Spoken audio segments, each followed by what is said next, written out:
Alrighty, welcome back to another Wisco Fanatics Tuesday evening. We are discussing the Green Bay Packers today. Today we're going to discuss the roster cutdowns. Last week we did our roster predictions. Today we're going to discuss the finalized roster real quick and the Darian Kinnard trade before we jump into bold predictions and stat projections, which are going to be very fun, very interesting, and give us some good discussions, some of them, and then we'll have the things. So I've seen everybody's stat projection numbers, and then I have consensus them out.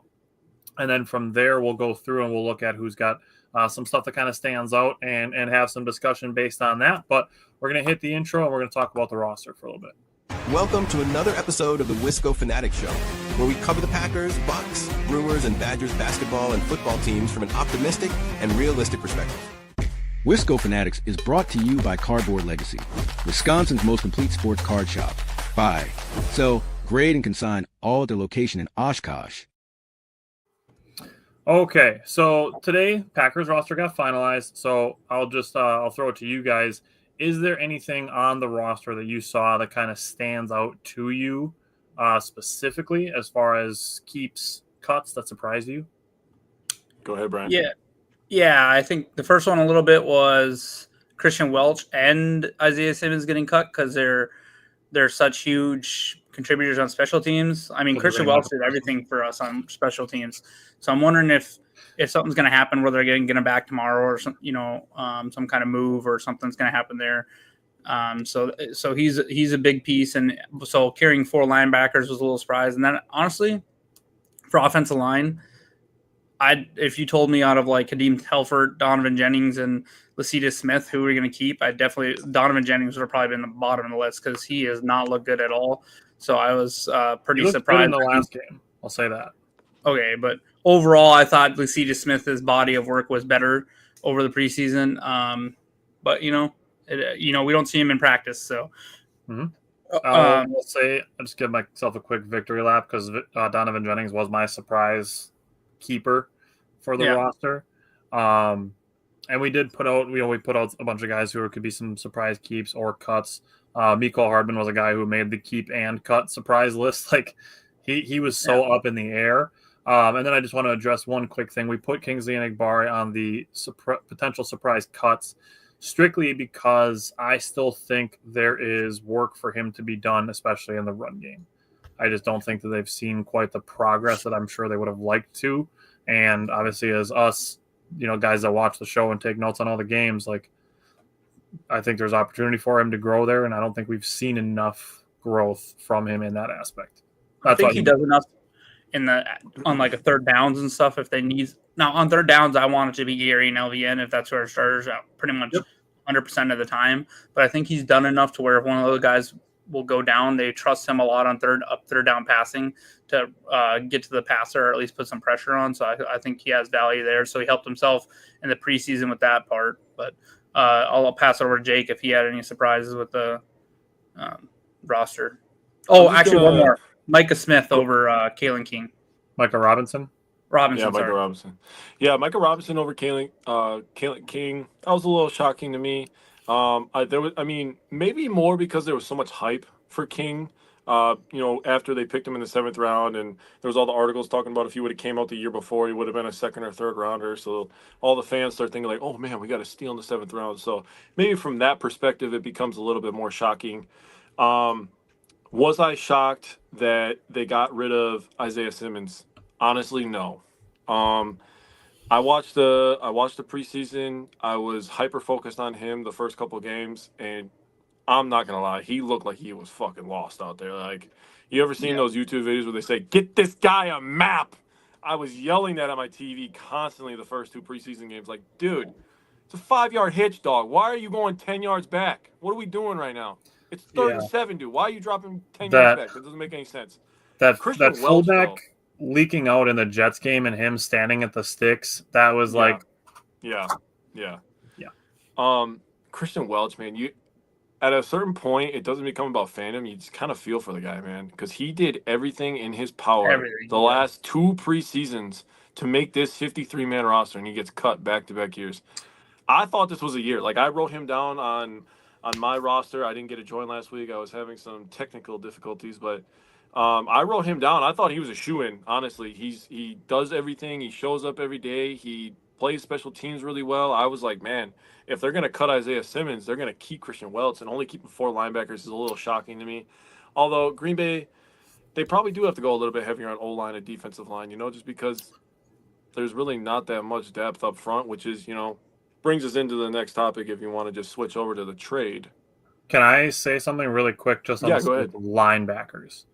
What I think, and I was kind of at a point where we talked about this last week, that I was either thinking Welch or Simmons, and the fact that they did not keep Welch or Simmons, either one, I think that speaks volumes to Tyron Hopper's progression. That's fair. And one more point. I thought you looked tremendous on the blitz last week. Sorry, I didn't mean to cut you off, Ryan. No, you're good. I was cutting you. Echo your point on Tyron Hopper. He's looked a lot better. Honestly, I think other than a little bit of favoritism, veteran, position, I think Tyron Hopper should probably be on the field more than Isaiah McDuffie at this point, because I feel like we're at the point where we need to figure out how good Tyron Hopper is and if we need to pay Quay Walker $10, $12 million next year. Because if Tyron Hopper is good enough to take that position, then we're not going to overpay Quay. You know what I mean? Because yes, Quay's been a good player, but he's been all that consistent. Not really. He's got a lot of speed. He makes some flash plays. So I would like to see what Tyron. So I think by the end of the season, we'll see Tyron on the field a lot more, or by midseason, I should say. And then lastly, I think there is a decent chance when they can do practice squads tomorrow, you might see someone like Christian Welch and Mecole Hardman. They might have told Mecole Hardman, hey, we're going to cut you now. Let us bring you back on the practice squad. For the first 3 weeks, we're going to call you up and you're going to be our punt returner and see what sticks or something like that. I could very easily doing something like that. Yeah. Mecole Hardman's a guy that's easier to get back than, say, Chris Brooks, for example. Yeah. I mean, to kind of piggyback on your topic of Hopper, I think, going back to the conversation about third downs as well, I think that's where Hopper can flourish. Because if you put yourself in situations where it's 3rd and 5s to 3rd and 7s, and you're going to have your scat back out there, you want a guy that's a little bit quicker, a guy that maybe can blitz and have bring pressure up the middle.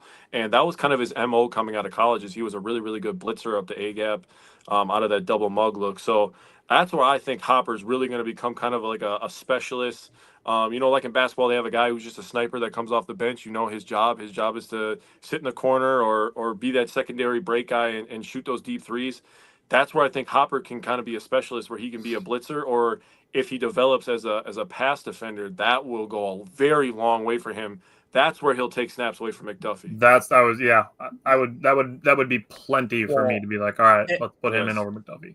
McDuffie's not very strong in coverage. That dude had like 90-something or like 90% completion percentage on last year.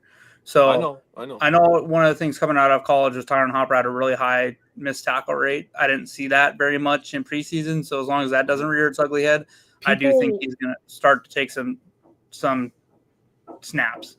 I feel like that got a little bit blown out of proportion because, yes, 14% is high, but it's not that high. Especially for somebody who's young and you would expect improvement. Steve asked two good questions, or a good point and a good question.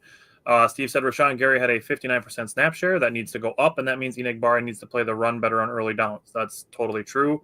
What I was going to say about Enagbare, I think, is he's a guy that you might not trust on, second and short, but if it's 2nd and 8, 2nd and 9, or if they get a tackle for loss on first down, you can put him in on a more obvious passing down on an early down and send him after the quarterback. The thing that we haven't seen from him enough is the run stopping ability, the reading the gaps. He did get a little bit better the last couple of years at setting the edges. Like we credit him for that when it happens. But it's just not consistent enough. But then Steve asked a very good question. Does the 4 linebackers signal more play time for 3 safety looks and Bullard? And that is absolutely a possibility. I think it's too early to say that, because I think you could still see someone like Barron Sherrill end up on – they had to have him on the roster. Now they put him on IR so he can come back in 4 weeks, and then they bring back Christian Welch tomorrow on the active roster, something like that. I think we have to get through tomorrow and see what's going to happen with waivers and cuts and practice squads and all that before we can really glean anything from what the roster structure is like. Goody does have a press conference scheduled for 3 o'clock tomorrow, so very fair chance that there's going to be some more other moves coming tomorrow morning. To answer Steve's question, I would absolutely love nothing more than if Bullard turns into a box safety because he's so good at tackling. He can tackle in the open field and he can cover. If you want to turn into a box safety, I mean, by all means, dude, we have the depth at safety now. So please. That'd be fun. That would be so fun, dude. All right, so before we get into the super fun stuff of the show, let's not that trades aren't fun, but they don't happen very often, and it's not a super sexy trade. The Packers traded a 6th-round pick in 2027 for a former 5th-round pick, Darian Kinnard, to essentially add to the depth for the offensive line.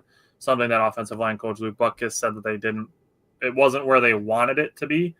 Hence, you bring in a former 5th-round pick for a future 6th-round pick. I don't have any super strong feelings about it. It's for depth. That's what it is. Yeah. Go ahead, Brian. For me, he's just a versatile piece. He's played tackle. I think we're going to probably have him at one of the guard spots. Sounds like and with his PFF grade, if you go off that from like preseason stuff, he's an average tackle. It's not someone you want there as your full-time starter, but that's not what we traded him for. He's not going to be a full-time starter. He's like our number 8 offensive lineman who has some versatility, which is what the Packers love. So this is if we have to shift a couple guards, you might see Kinnard come in as a guard or something like that. So I feel like he would have to be the only way he sees the field is if Jenkins and Banks miss time.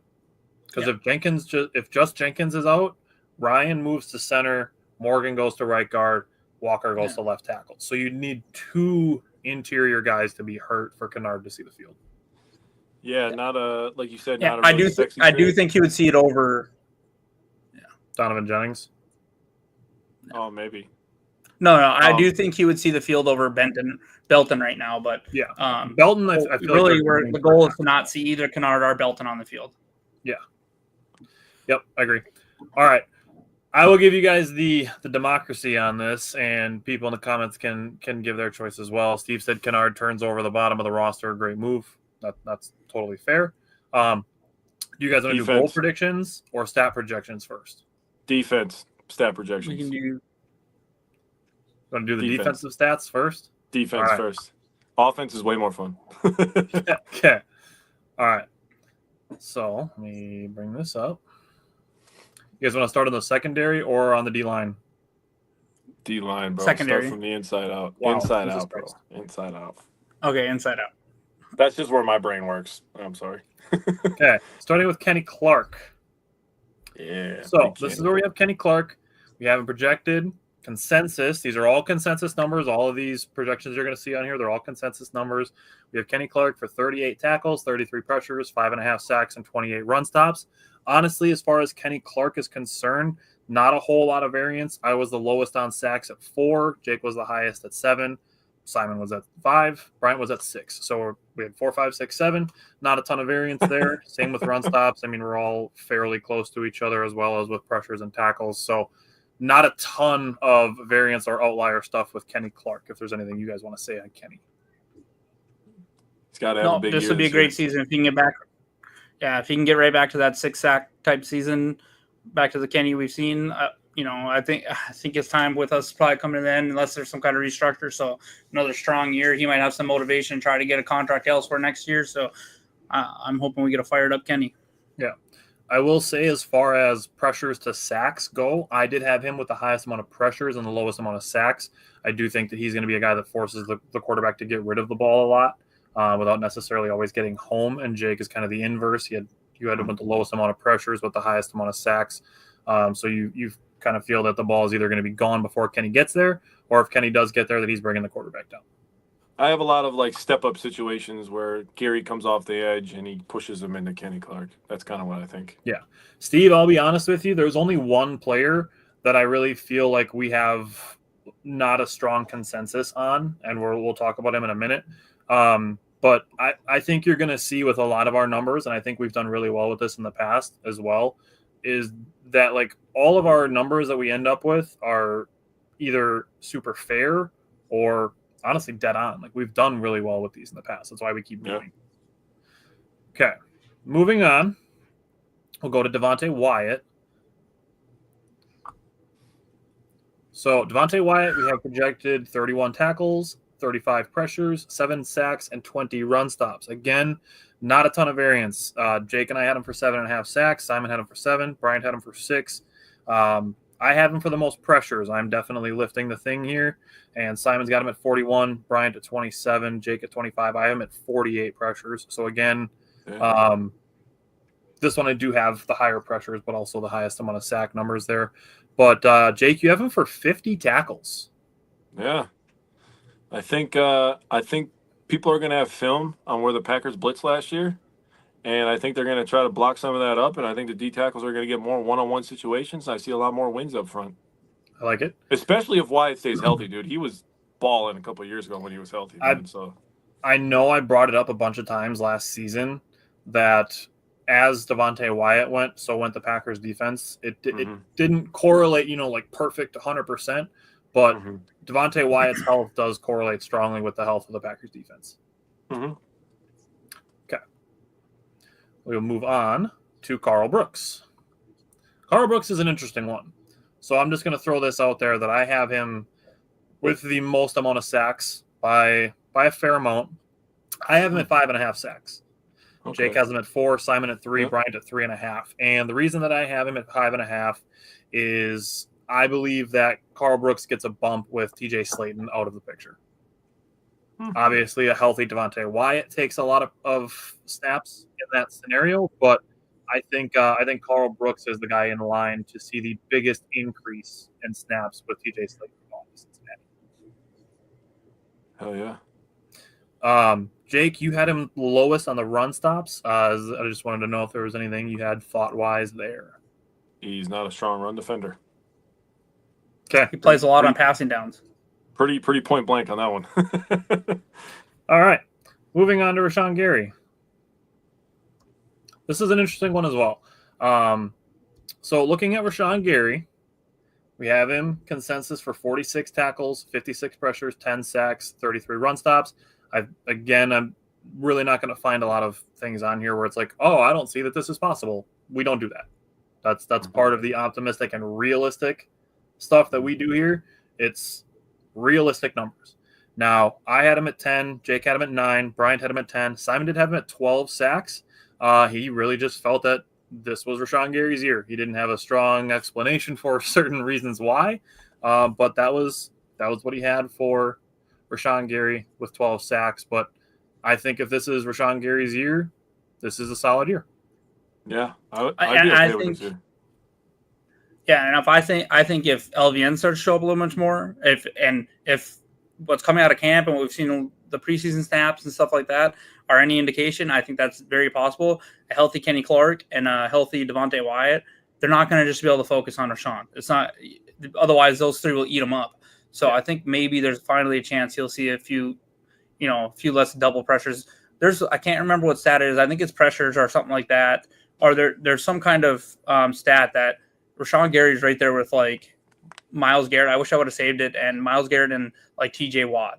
He's can't remember like what top 5 in double teams, something like that. Yeah. So and rush passes, or it's like forcing rush passes or something. He's really high in. Yeah. So he's up there. And if you don't think people aren't game planning for him and that because he's only getting 8-9 sacks a season, you're wrong because they are double teaming him pretty much all the time.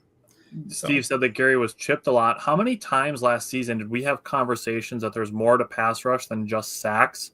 Yep. And I think it was a couple times during the Rams game where he's coming off the edge and there's just an arm around his neck and there's no holding penalties called. I can think of at least 3 times that happened last year when we were doing play breakdowns, and it's like, that's a holding penalty.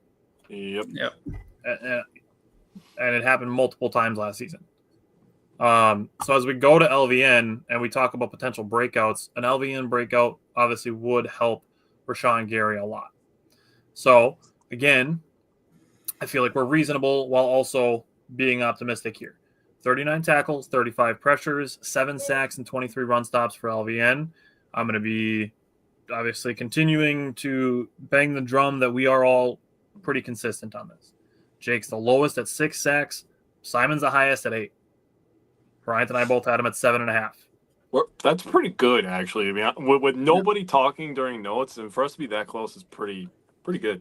And again, I am the only one that ends up seeing all these, and I will be also very straightforward to anybody listening, watching, and also with you two.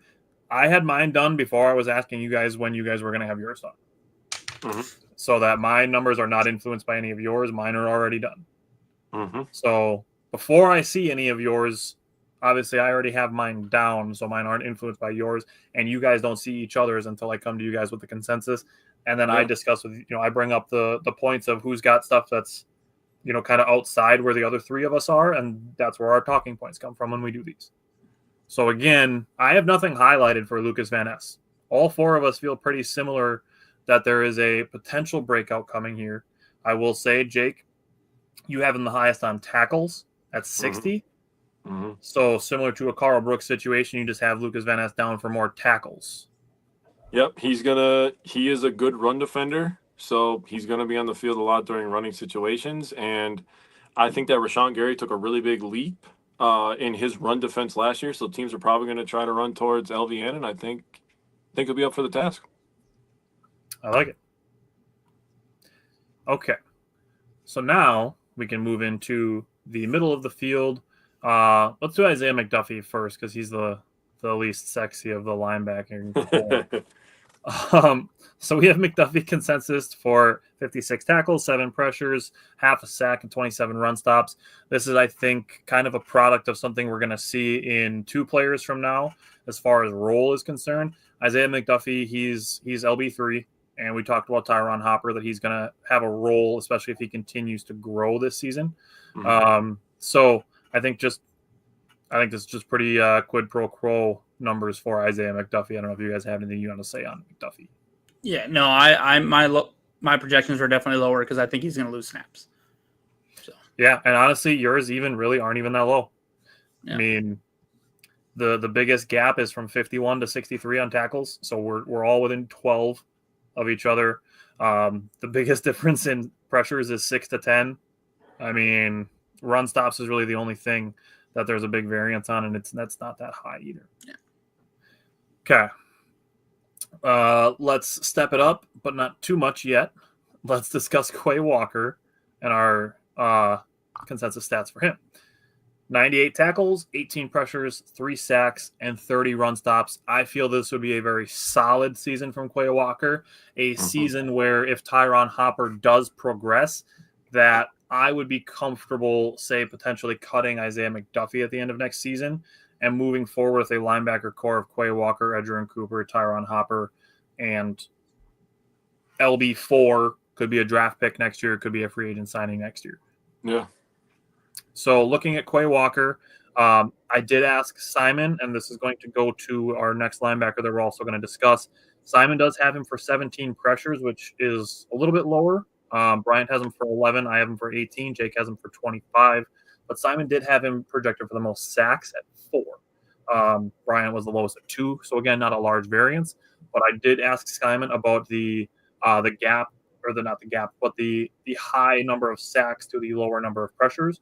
And I'll just say this with Edgerrin Cooper, who's going to be our next guy that we discuss. He felt that Hafley is going to be putting these guys in good situations. He felt like he had a good feel for using Quay Walker and Edgerrin Cooper in blitz packages, in blitzing situations, and that's why he had a low pressure yielding a higher amount of sacks. Oh, that's fair. I'm kind of a little bit in the opposite, where I feel like I said, I feel like they're going to blitz a lot, and people are going to be, studying their film on where we're blitzing from, and people are going to pick it up, and that's why I have the higher sack numbers for some of the other big boys. So, Kenny Clark's and Wyatt's of the world. All right. I'm going to put this a little preface on here. This may be our most fun graphic that we discuss. Edgerrin Cooper is going to be the most fun graphic that we have on here. Our consensus numbers have him for 115 tackles, 26 pressures, 6 sacks, and 37 run stops. We all feel very strongly about Edgerrin Cooper. We saw the breakout kind of happen at times last year. The health obviously wasn't as good as we hoped it would be, and you can see that in Edgerrin Cooper. You could tell during interviews last year that there were times where, you could tell that his health was not where he wanted it to be, and it was affecting him. Obviously, he wanted to be out there, and when he was really great. I will say my numbers, I had him at 108 tackles, 21 pressures, 6 sacks, and 52 run stops. And it was based heavily on the last 5 games that he played more than 35 snaps. So those games that he played more than 35 snaps, he averaged about 5 tackles a game, averaged about 3 run stops a game, did allow okay numbers as far as passing coverage go. But, I mean, 47.6% in coverage. He was really good there.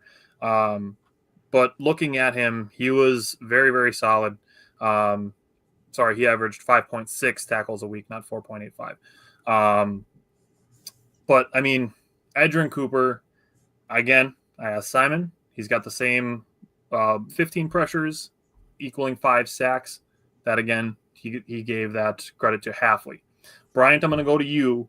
You have him at 154 tackles. Do you want to elaborate on that now, or do you want to save that for a future segment, potentially? I will save that for here in a little bit. Okay. Whoa. Leaving meat on the bone. I like it. Let me just say this. As far as sack numbers go, Simon had him at 5. I had him at 6. Jake at 6.5. Bryant at 6.5. So, again, the 4 of us not knowing each other's numbers, all within a sack and a half. I had him at 108 tackles, Jake at 110, Simon at 89, and Bryant at 154. He's going to discuss that in another segment. But, I mean, for the 4 of us, again, not seeing each other's numbers, we have a pretty similar feeling that a very, very good season is in store for Edgerrin Cooper.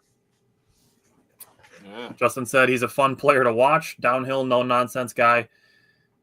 He's a future star, for sure. He helps the anxiety, I'll tell you that, because he just gets the damn job done. In every aspect. Yeah. Okay. Let's go to Keijon Nixon, CB1. Keijon Nixon. So we did coverage stats as well as tackles and passes, defense, and interceptions. So our consensus numbers have Keijon Nixon, Nissan Nixon, if you will, if you know, you know.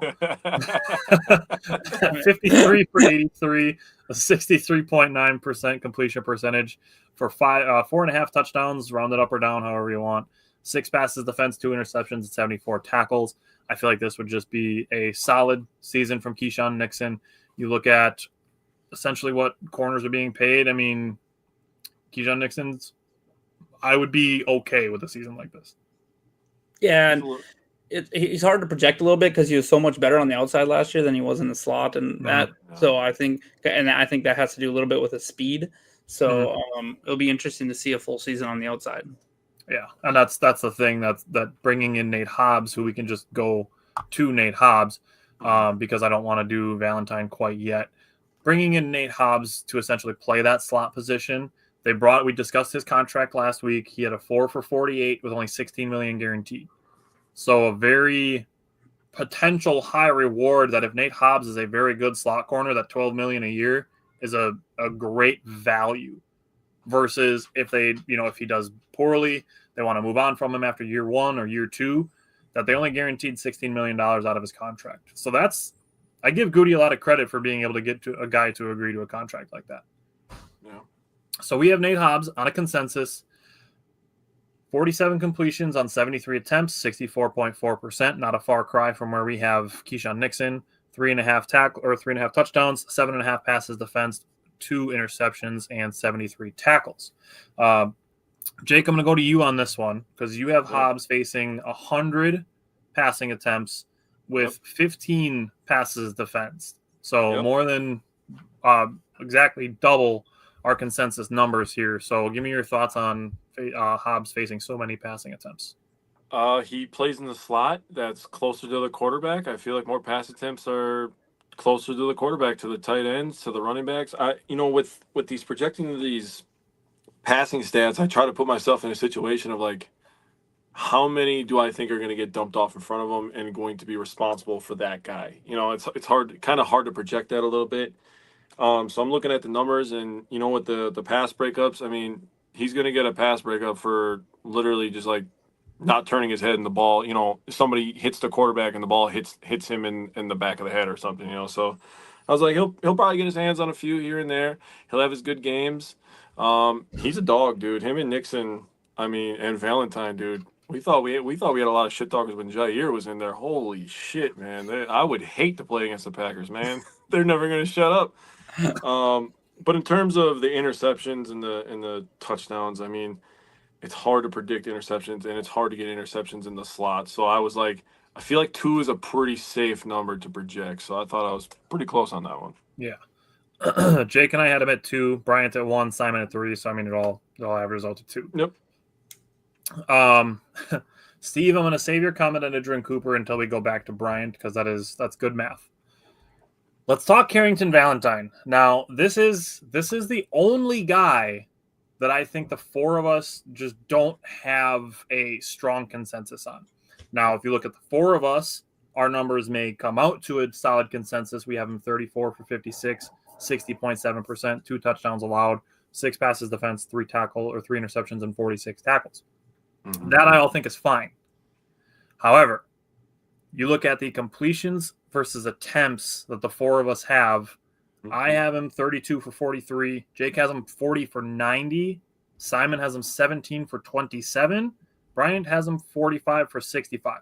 So between the 4 of us, 27, 43, 65, 90. That is a 63 target faced variance between Simon at the bottom and Jake at the top. So this is really, really the only guy that really none of us have the same feel on. I have an explanation. He's a starter now. The Packers' run defense is much better.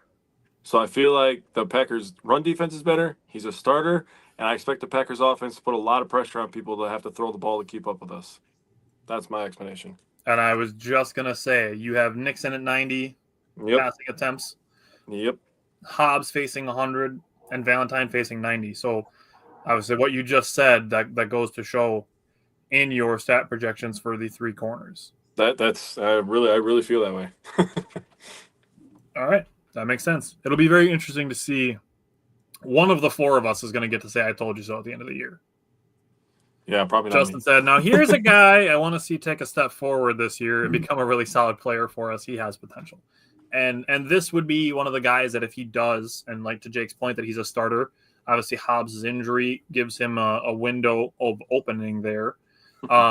He's one of these guys that if he does play well, that Brian Gutekunst will deserve a lot of credit for. Yeah, agreed. Okay. So we can go all the way to the back of the secondary and go to safeties, and we can kind of go to one of the hybrids first. The hybrid safety corner, Javon Bullard, who we have consensus at 41 for 58, 70.7%. 3 touchdowns, 4 passes defense, 2 interceptions, and 59 tackles. Now, I just want to throw this out there. Javon Bullard is going to be close to the line of scrimmage. He's going to be facing a lot of short passes, a lot of high percentage, high completion type passes. That's why this percentage reflects 70.7%. It's not that we think he is a bad coverage player. So I just want to preface that. Mm-hmm. Now on Bullard, I have him facing 65 passes. Jake has him facing 75. Simon at 60. Bryant, you have him facing only 30 pass attempts. Is there something you have a thought there as well? Yeah, Bullard's just not going to be on the field that much as compared to unless they do something like a box safety because Nate Hobbs is going to be the slot cornerback. And then we have Valentine and Nixon. So I just think, honestly, I think Bullard could be a trade candidate towards depending. I mean, there's a lot to play out, but he's just, I don't know that he has a solid set role on this team right now. We're going to discuss Evan Williams in just a second. I think his continued emergence will play a role into how much Bullard sees the field. Okay. Part of that will be health as well. Mm-hmm. Steve said a big variable is Halfley learning his personnel. Carrington showed out well late last year, and it's likely that Halfley knew his strengths. That's very possible. So let's go to another safety, and let's go to Evan Williams. So we have Evan Williams consensus at 27 completions on 51 pass attempts, 52.9%, 3 touchdowns, 6 passes defensed, 3 interceptions, and 65 tackles. Again, I feel like we're doing pretty reasonable things here. Jake, I think you're just going to say the same thing on both of these last 2 safeties. You have Evan Williams facing 80 pass attempts. I'm just going to assume that goes to your same point that you made with the corners. Yeah, the thing about Evan that was hard for me, honestly, I was sitting here and I was like, he played close to the line of scrimmage in the first half of the year, and he was so good. I mean, both the safeties we got last year, Bullard and Evan Williams, were so good at tackling in the open field. So that was hard for me to project that. And then, as Xavier McKinney, they were trying not to throw it deep anymore because he just had an interception every goddamn week, it felt like. I mean, he did for the first couple weeks. Then they started rotating him to the back third. So now I'm thinking, like, is he gonna be doing that again? Are they gonna be switching off between? And that's why I probably have a higher attempts for Xavier McKinney too, because I'm like, somebody's got to cover deep third, and they're not just gonna not throw a deep third, bro. So I'm like, I'm rattling my brain thinking like, I can't just give these guys like 20 pass attempts. Not all these guys are Ed Reed, bro. So it was tough, bro. Honestly, attempts and completions is really tough. That was the toughest thing for me to project. And with so many of these guys being young, I mean, Valentine, Bullard, Williams, these guys are all first 2 years in the league. Yeah. So that there's not a super defined, clear role with a lot of these guys either. Mm-hmm. Okay. So the guy that we do know that has a pretty clear role is Xavier McKinney. All four of us think very highly of him. And Jake, again, had him at the highest numbers, but we have him consensus only facing 43 pass attempts.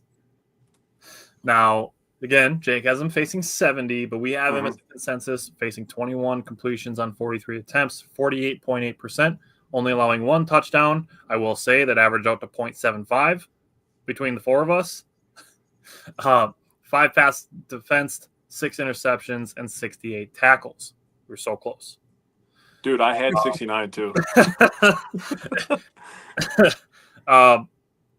Looking at it, I have him at 7 interceptions, Jake at 6, Simon at 5, Bryant at 6. Again, this is a situation like Jake just said.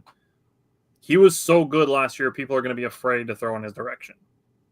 Yeah, I just see a drop in interceptions for him. I just thought some of the pass attempts are just going to be him being the closest defender, so they have to give the goddamn pass attempt to somebody, honestly. Yeah. And again, not a huge variance in the rest of our numbers. I mean, I have him facing 30 attempts, Simon 32, Bryant 40. Passes defense, I have him at 4, Simon at 3, Bryant at 5. Not a huge variance there. Jake just having him a little bit higher because he believes that the passing volume for the Packers' opponents is going to be higher. Hey, I think they're only going to complete 20 out of the 70, so he's still elite. Yeah, which is very, very low. So, again, we all have him consensus completing less than 50% of pass attempts against Xavier McKinney. Mm-hmm. All right. You guys ready to switch to offense? Yes, sir. All right. So we did fewer guys on offense this year. We didn't project any Ben Sims or Malik Keiths or anything like that or backup running backs. So where do you guys want to start? Tight ends, wide receivers, running backs? What do you think, Brian? Love? I would say let's just start with the quarterbacks and go from there. All right. So we projected Jordan Love, Malik Willis, Taylor Elgersma, and Sean Clifford all for this year. Sean Clifford, 0 pass attempts. Only Jordan Love.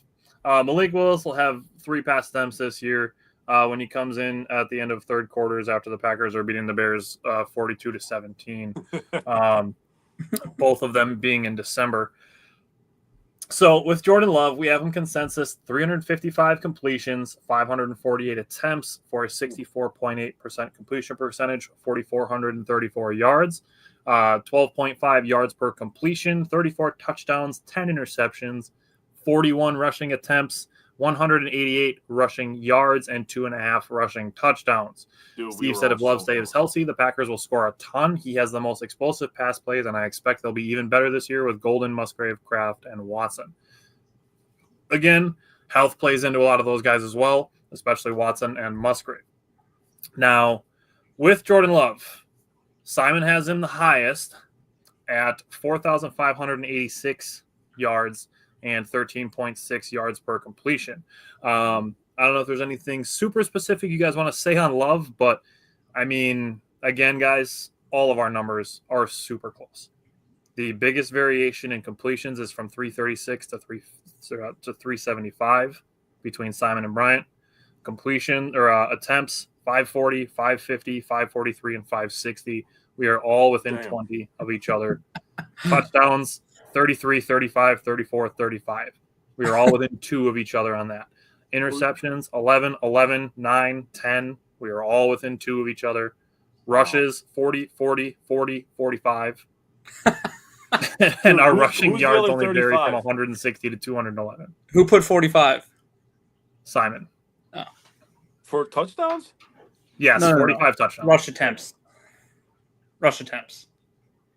Oh. Rushing attempts, Jake. Who put the other 35 for the touchdowns? Me and who else? Who? Probably just Tyler or you, I guess. No, Brian, it's you. That's why I stayed quiet. I was giving you I can't remember. Probably, me, I guess. Oh, me and you? Damn, bro. Nice job. That's what I put down. I was like, 35. I had him at 33. I do feel there will be a little bit, and I also the lowest on the attempts at 540, which is 3 lower than Simon has him at. But I do feel like there will be a little bit of a concerted effort to try to keep Love healthy, especially in week 1, just to make sure that the thumb is all good, which by all intents and purposes it is. And then, again, just if there's late game situations where the Packers are blowing somebody out and they put Malik Willis in just to finish games. That's fair. All right. Now going to Josh Jacobs. We did not do any backup running backs this year also, but Josh Jacobs, RB1, and we have him consensus. And again, this is, I think, very realistic. Again, I think we do a good job of this. 288 carries for 1,297 yards, 12 touchdowns, 4.5 yards per carry, 39 receptions on 47 targets for 348 yards and 2 receiving touchdowns. Now, guys, virtual high fives all the way around. We all have him averaging 4.5 yards per carry. Yeah. Nice. That's the math. Literally all 4 of us. That's and the math an extra virtual high five to Jake and I, who have him projected both for 300 carries for 1,350 yards. Math, baby. I had him only for 12 touchdowns. Jake had him for 13. So there's a little bit of variance there. But you look at the reception numbers that we have him projected for: 40, 40, 40, and 35. Targets. Targets is even better. Targets 45, 45, 47, and 50. The biggest gap is from 315 to 367. Wow. And I'm the lowest. At 315, which is, again, not unreasonable. Yeah. Steve said, can you do Micah Parsons stat projections for Green Bay? Steve, when Gutekunst comes to the podium tomorrow and says that we've traded for Micah Parsons, we will do an emergency stat projection for Micah Parsons. Also, if we trade for Micah Parsons, I might not make it to the show tomorrow because I'm going to have a fucking heart attack. Yeah. That would be It'll be 96 pressures, 17.5 sacks. And all 4 of us wearing our white pants next Tuesday. Yep. All right. You guys ready to move to pass catchers? Yes, sir. All right, I'm going to start with Romeo Doubs, just because he's the not even necessarily that he's wide receiver 1. I actually got to pull Dobbs up because I don't have that one saved. Okay, I'm just going to put Dobbs on the screen, and I'll just tell you guys what we have his numbers projected at. We have a consensus for 59 receptions on 84 targets, 696 yards, and 5 touchdowns. Now, I have him the highest, 72 receptions on 110 targets for 864 yards and 6 touchdowns. Reason why I have Romeo Doubs so high with these numbers is I looked at games that he played more than 25 passing snaps last season, which was weeks 1, 4, 6, 7, 8, 9, 15, and 17. In those games, he had 54 targets, which if you divide that by those 8 games, that's 6.75 targets per game. So that's why I have Romeo Doubs so high, because when he is on the field, he is Jordan Love's most trusted target. And I also spent all of last season and a big chunk of his rookie season saying that Romeo Doubs is not necessarily the Packers' best receiver, but he is their most complete receiver. Even with Matthew Golden entering the fray, I still think that's the case until proven otherwise. Also, I think that there's a case to be made that he's also their most healthy Wide receiver, I mean, between him and Golden really hasn't had any injury issues, but Romeo Doubs came in. They had no concerns about recurring concussion issues. So I think between Doubs and Golden, those are your two healthiest guys, and those are the two guys that are going to see a large bump in production. Mm-hmm. Okay. I'm going to go to Jaden Reed next. Looking at what we have projected for Jaden Reed as a consensus, we have 66 receptions on 89 targets, 932 yards, and 6 touchdowns. Now I'm going to go to Jake on this one first. Jake has him seeing 100 targets and 1,070 yards. So, Jake, give me your thoughts on that one. I think Matt LaFleur finally gets his goddamn head out of his ass and stops fucking around with him in the backfield. Throw him the fucking ball in a slant route, bro. Jesus Christ. He's fast. He's good in the open field. Give him the damn ball. I think I wrote down 100 targets because I want him to get 100 targets. Yeah. I think that's more of what it was. I will say between the four of us, Bryant has him at 83 is the lowest out of all four of us. So there's not a huge gap there. Bryant at 83, me at 85, Simon at 88, and Jake at 100. I have him the lowest at 806 yards, which I think is kind of a reflection of just him being a little bit closer to the line of scrimmage. Matthew asked, is Mecole Hardman cut? I thought he was on the roster. Yes, he was cut. But Bryant brought up a good point earlier. Don't be surprised if somebody gets moved to IR and Hardman gets brought back, at least until Jaden Reed is fully healthy to be returning. Mm-hmm. Anything else on Jaden Reed you guys want to throw out there? I mean, touchdowns, we had him projected for 5, 5, 6, and 6. I mean, yards, receptions, none of that else is super out of the ordinary with that. Yeah, as long as he just catches the damn ball, I think he'd be fine. Yeah. Yep. Had to throw in the graphic, the catch that he made into triple coverage last year. Just an insane ball placement by Jordan Love and a great catch by Jaden Reed. Yeah, the concentration from Jaden Reed is elite right there. Matthew asked, who's our backup when Jordan and Malik is out? If we get to a point that we need a third quarterback, it's going to end up being Joe Flacco after he gets cut from the Browns. But if it got to a point that both of them went out in the same game, the third string quarterback is most likely going to be Taylor Elgersma. Although apparently before the show, I started seeing rumors that the Packers could sign Clayton Tune, which I think is kind of odd. Like at that point, I've been saying I don't think they like either of the backups they've had. So don't be surprised if they go somewhere else. It wouldn't shock me. And honestly, nobody is keeping their third string quarterbacks except for the Browns who drafted 2 of them. Well, dude, can you imagine the uproar if they would have actually cut Shedeur? Right. Yeah. Jesus. Well, and somebody would have picked him up for sure. I mean, you can get him for free. Like, yeah. I mean, obviously you have to claim him on waivers, but still. Wouldn't shock me if they added another quarterback. Could even be a guy like Kyle McCord, who I've seen is expected to have a lot of interest. I mean, you look at guys like Brady Cook, guys who were decent in college, but just don't have a super high projection in the NFL. Snoop Huntley's floating around out there. There's going to be journeyman guys out there. I mean, wouldn't shock me if a guy like Jacoby Brissett ends up out on the waivers. Like, Matthew said, pick up the Sanders at Tampa Bay cut.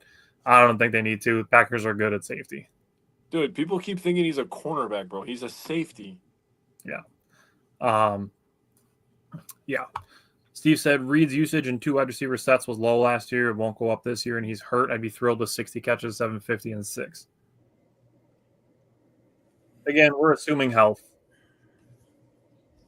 Okay. Next wide receiver we're going to go to is Dontavian Wicks. Yep.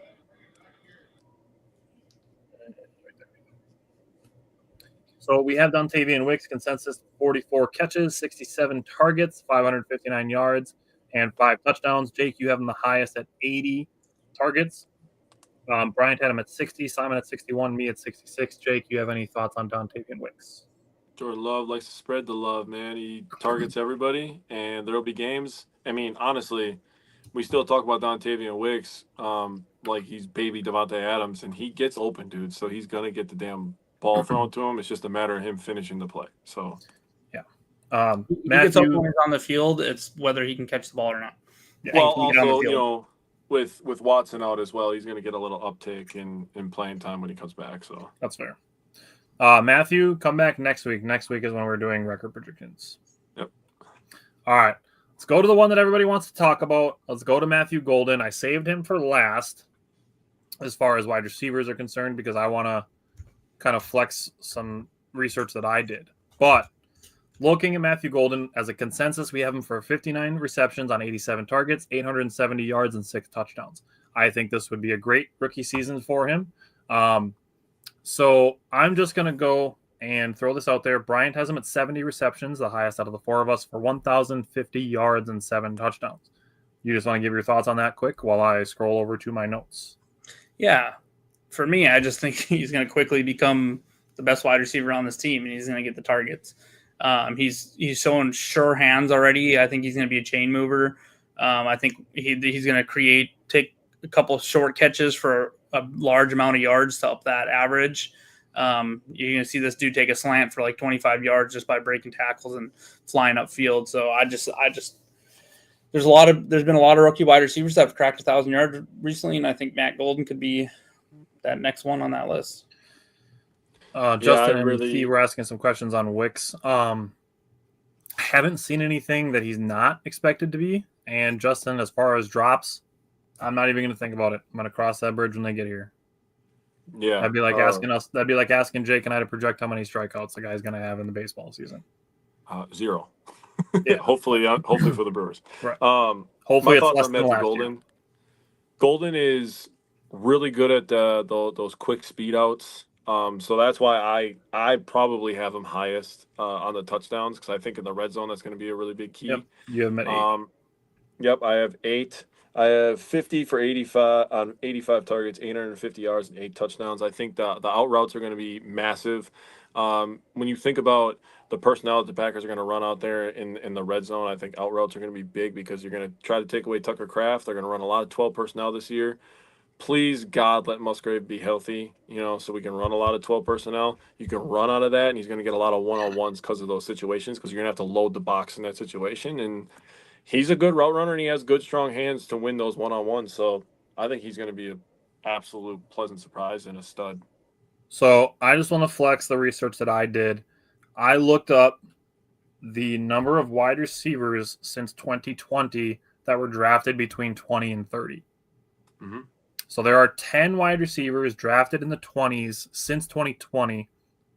They are Brian Thomas Jr., Xavier Worthy, Quentin Johnston, Zay Flowers, Jordan Addison, Kadarius Toney, Rashard Bateman, Jalen Reagor, Justin Jefferson, and Brandon Ayuk.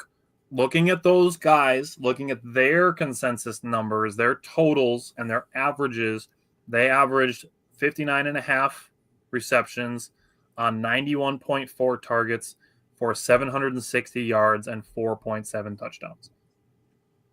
So that's where a lot of my numbers and influence came from, is looking at those 10 guys who were drafted in the 20s in the last 5 drafts. I like that. Okay. Last 2 guys that we have are the 2 tight ends. So let's do Tucker Kraft last because he's the most fun before we do our bold predictions real quick. Mm-hmm. All right. Luke Musgrave, we have projected as a consensus 29 receptions on 46 targets, 309 yards, and 2 touchdowns. I would love it if all 4 of us were wrong on this and he blew these numbers out of the water. I'll give Jake and Bryant both the floor here. Jake has him 20 for 50 for 200. That's a pretty low catch percentage at only 40%. And then Bryant has him 36 for 50, which is a 72% catch rate. Yes, Steve Golden is keeping 22. So I'll give you guys a chance both to give your thoughts on Luke Musgrave before we do Tucker Kraft. Go ahead, Brian. What did I have for yards again? Because I feel like I'm higher than our consensus. 360. Okay, yeah.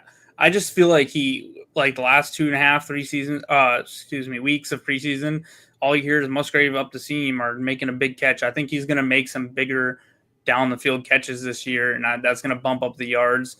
And I just feel like a lot of times tight ends do take a third year to really kind of come into their own. And Musgrave's had a rough start to the year. We did see him get banged up in the preseason. Everyone's like, oh, here we go again. Well, guess what? He was practicing the next week or the next day or whatever. They had a couple days off after the game, and he was out there. So I just feel like hopefully this is the year he kind of takes a turn. We have so many people to throw the ball to that it's hard to get everyone the targets that you think they should get. But I do think there's a chance that Musgrave, you can really start. Basically, I feel like his ability really starts to shine through a little bit. He probably won't get to use the full ability and get all the snaps he wants, but I have a feeling that he's going to be a little more involved than people might think if he's healthy. He's one of those guys too. Like we saw it in the Dallas playoff game 2 years ago or a year and a half ago, that he can get loose and just have one catch that goes for 45 yards, and then all these numbers change. Steve brought up a good point. He's a high variance guy. He could be at these numbers. He could be below these numbers. He could also be way above these numbers. He could double all these numbers, and it wouldn't really shock us. Yeah. So let's end on Tucker Kraft before we do bold predictions. Let's talk Tucker Kraft. Our consensus number is very interesting with Tucker Kraft. He's going to come up in our next segment. I guarantee it.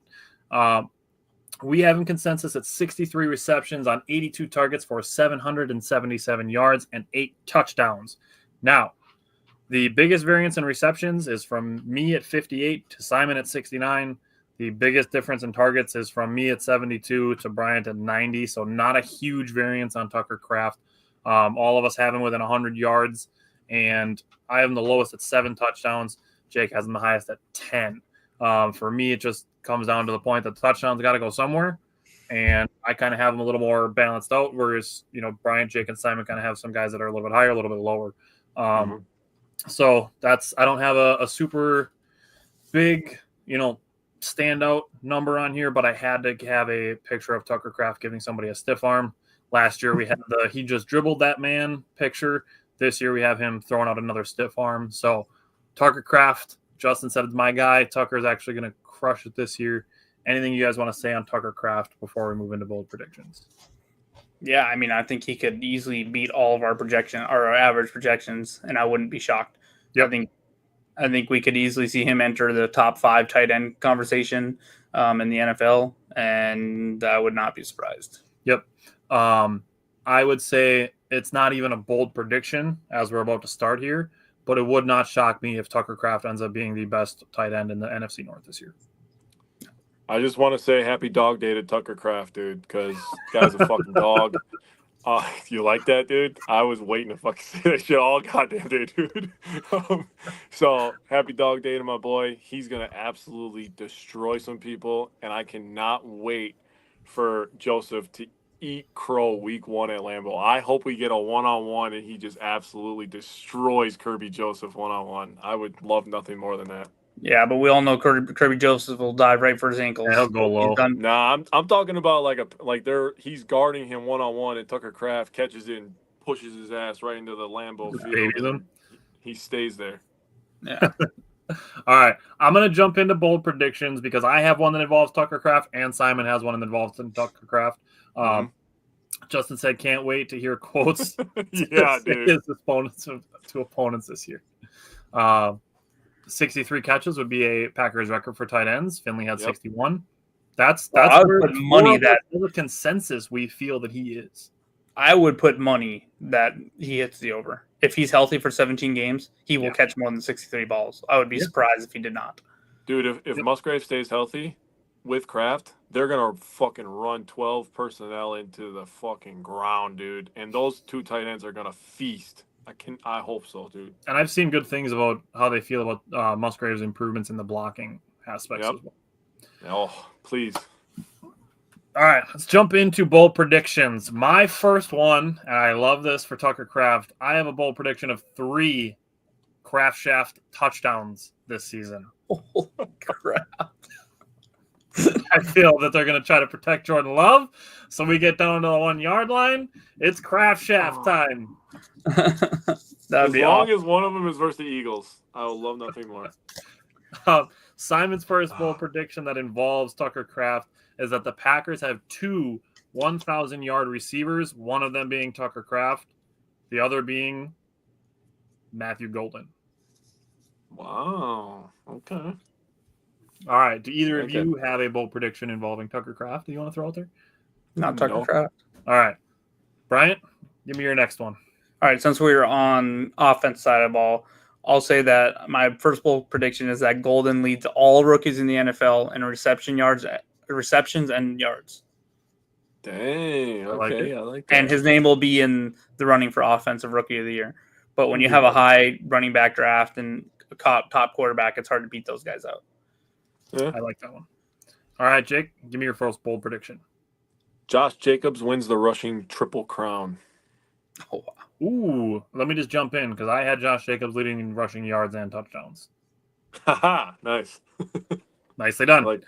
Yeah. I'm going to save Simon's last one because I know that Bryant wants to say it when we talk about one guy. But I'm going to say Simon's next one is that Brandon McManus and Daniel Whelan both make the Pro Bowl. Oh, I love that. I love that so much, dude. So I'll jump in here because mine kind of ties into that because I don't think we'd be surprised about the other two aspects of the game, but the one we've been bad at. So I put that the Packers are top 12 in all three categories, all three phases of the game this year. So top 12 in offense, top 12 in defense, and top 12 in special teams. And to put that in perspective, I don't think we finished above like 27 or 28 in special teams in years. Probably over 10 years, I would say. Yeah, it's been a long time. Justin said that Jacobs throws a touchdown this year. Buddy, if any skill position player is throwing a touchdown this year, it's going to be Savion Williams. Yep. I'm going to throw that out there right now. Yeah. How about Savion throw the touchdown to Jacobs? A Williams-Jacobs backfield, dude? Oof. Yeah. Oh, that would be fun. Okay. That would be filthy. Jake, give me your next bold prediction. My next two are on defense. I wrote down a bunch of them, but I'll just do my defense ones. Oh, okay, Brian. You want me to go first? Hey, I didn't know what people were going to write down. I wanted to be prepared. So my first one I have is the Packers defense leads the league in forced turnovers. Okay. Good one. My last one is also on defense. My last one is that Xavier McKinney only has 4 interceptions, but 2 of them go for touchdowns. Oh, okay. I like that. So, again, playing on the teams don't throw at him as much. Yeah. Okay, I'll give my last one, and this ties back to all the stats that I gave for Edgerrin Cooper. I put that Edgerrin Cooper is an all-pro player this year. That's either first team or second team all-pro. So if you look at what the NFL tracks in his about 50% snap share last year, he had 87 total tackles. I think he's going to be on the field for 95% of snaps, 95 if he's healthy. So that's where I think he's going to hit that 145, 150 tackles. I think he has a chance to. I said earlier in the season when we were doing a show, I could see him being a double-digit sack guy if they blitzed him enough. And then I think with his coverage numbers and his tackles for losses, I think that Edge Cooper has a legitimate chance to have an all-pro season. What is the record for most tackles in a season by a Packers line? It's got to be in the 150s. I don't know what it is by Packer. It's got to be in the 150s, I would think. So yeah, he might. I'm just going to throw Simon's last one out there. Simon's last one is Edgerrin Cooper leads the league in tackles for loss. Oh, I got my last one too. I think you guys might like this one better than my one I just gave. Packers defense finishes top 3 in yards and points per game. That'd be sweet. If we do that, we might end up in the Super Bowl. Yeah. If they do that, they're going to the Super Bowl, buddy. Yikes. The Packers' single-season record for combined tackles is 203, set by Blake Martinez in 2017. Wow. It doesn't count because every tackle was 15 yards downfield. Held by Nick Barnett from the 2005 season. Nick Barnett's matters more. He actually tackled people. Well, Blake Martinez got ran over. Looking, I mean, per StatMuse, the record is 102. That must be solo. That's got that it just said the most solo was 194. StatMuse says the most combined tackles is 146. Interesting. So let me see. We need to tweet at that Packers historian guy. The guy knows everything. Yeah, that's gonna give me there. Oh, I don't know. It's a lot, and I'll say that Edgerrin Cooper has a chance to beat it. Yep. All right. Thank you, everybody, for coming to join us for our bold predictions, stat predictions, our roster review. Be sure to tune in next week. Next week, we're going through the lay of the land of the NFC South. The Packers schedule, which will also include our record predictions from the head and the heart, and our first week preview for Packers Lions. That will all be next Tuesday. We will be joined by Mike Spofford, the editor of Packers.com, for that one, which is going to be very fun. Mike always gives us a lot of great insight.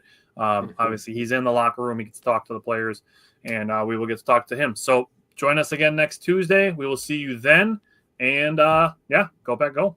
That's a great stat, Steve. Go Pack Go. Yeah, love that, Steve.